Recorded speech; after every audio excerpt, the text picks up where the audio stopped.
bagaimana hendak hidup tenang. Hilang ke perasaan inginmu. Katanya ulama, lupa ke keinginanmu, maka kamu akan tenang. Selagi ke mana kamu ada keinginan, maka kamu tidak akan tenang. Pagi-pagi kita duk koyak dah, ambo nak makan nasi, ambo nak goni, ambo nak anak ambo jadi juru hai isi. No. Maka kalau tak berlaku tidak pasti rabuk kita. Maka kalau kita tak ada cita-cita keinginan, tak berlaku pun jadi tak tekan.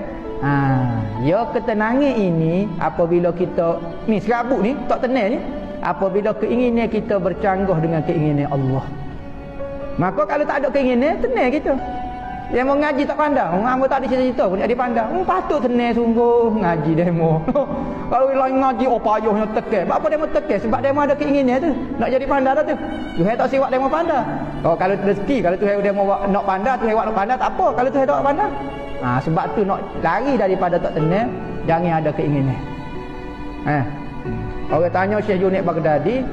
Syekh Junaid Baghdadi kata, aku ingin. Katanya orang tanya kepada Syekh Junaid Baghdadi, apa dia yang kamu ingin? Mu nak apa dia?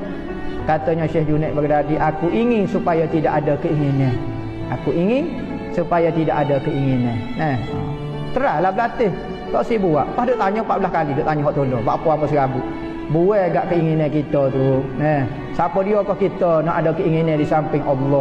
Orang sufi kata, setara mana sangatmu nak kontrol bumi ni, kehidupan alam.